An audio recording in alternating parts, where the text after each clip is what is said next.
کوئی نظام نہیں ہے، یہاں صرف ویگو ڈالے ہیں۔ اس نظام میں عدالتوں کا نہیں مانا جا رہا ہے، ویگو ڈالوں کے ذریعے یہ چلا رہے ہیں نظام کو۔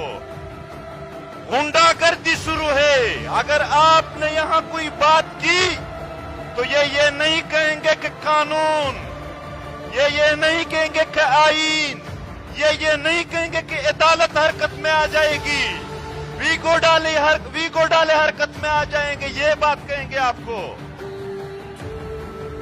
یہ پاپا جونز اور آسٹریلیا کے جزیرے مفت میں نہیں آئے ہیں۔ ہمارا خون بہایا گیا ہے، ہمارے ماؤں کے اتنے آنسو بہائے گئے، پورا سیلاب بنتا ہے ان سے، ان کے لیے۔ ہم امیدیں رکھیں تو کس سے امیدیں رکھیں؟ پارلیمنٹ سے؟ پارلیمنٹ جرنیلوں کے اجازت کے بغیر ہمارے امن کے لیے ایک میٹنگ بھی نہیں کر سکتی ہے۔ عدلیہ سے ہم امیدیں رکھیں، 500 لاشیں نشتر اسپتال کے اوپر پڑے ہیں، اس پر سموٹو ایکشن نہیں لیا گیا۔ علی وزیر کو ضمانت دینے کے باوجود بھی اس کے عدالت کے فیصلوں کو کسی نے نہیں مانا۔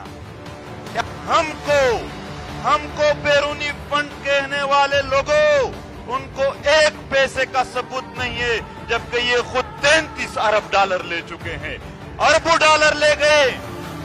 اور اب ایک بار پھر پشتون بیلٹ میں مسلح تنظیموں کو لایا گیا ہے، مذاکرات کے نام پر دوبارہ ان کو وہاں فعال کر دیا گیا۔ 20 سال آپریشن ہوئے، 20 سال لوگوں کا خون بہایا گیا اس مقصد کے لیے۔ دیکھو 20 سال میں کیا کیا نہیں ہوئے۔ اے پی ایس کے بچوں کا خون بہایا گیا، کوئٹہ کے وکلاء کا خون بہایا گیا، اور اس وطن کے ہر گھر کا اور ہر طبقہ فکر کے لوگوں کا خون بہایا گیا۔ آخر میں کہا گیا کہ اب ہم دوبارہ لا رہے ہیں، تو پھر یہ 20 سال کا ڈرامہ کس لیے کیا؟ یار سر، راؤ انور وکیل 440 person extrajudicially is roaming free, while Ali Wazir, whose 18 family members were killed by terrorists, is in jail. This is justice in Pakistan. اس پوائنٹ کو نوٹ کرے۔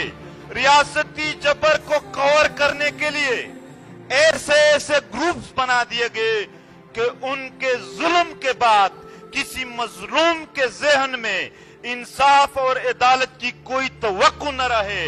یعنی طالبان، یعنی بلوچستان میں ڈیتھ سکواڈز، وہ ایسے طریقے بنا دیے گئے کہ عام عوام کے ذہن میں یہ کوئی آفت سمجھے اور وہ عدالت اور ان کی طرف کوئی رجوع بھی نہ کر سکے۔ بہت خون بہایا گیا، اور پھر دنیا سے ڈالر لیے گئے۔ یہاں لوگ پوچھیں گے کہ کیا فائدہ ہے اس جرنیلوں کو ان پالیسیوں کا؟ میں فائدے بتاتا ہوں۔ جب یہ بدامنی پیدا کر دیتے ہیں، پھر امن کے نام پر جب آ جاتے ہیں تو جو منرلز ہوتے ہیں، جو ریسورسز ہوتے ہیں، ان پر قبضہ کر دیتے ہیں، اور پھر بیرونی دنیا سے اس نام پر کہ ہم تو دہشت گردی کے خلاف لڑتے ہیں، ڈالر لیتے ہیں۔ سوات میں، بنیر میں، باجاوڑ سے لے کر وزیرستان تک پورے قبائلی پٹی میں دوبارہ حالات خراب کر دیے گئے ہیں، مگر اس بار پشتون عوام اپنے سرزمین پر کسی بھی دہشت گردی کو نہیں مانتے، یہ نہ چھوڑیں گے وہاں۔ یہ میڈیا جرنیلوں کے اجازت کے بغیر ایک ٹکر نہیں چلا سکتے ہیں۔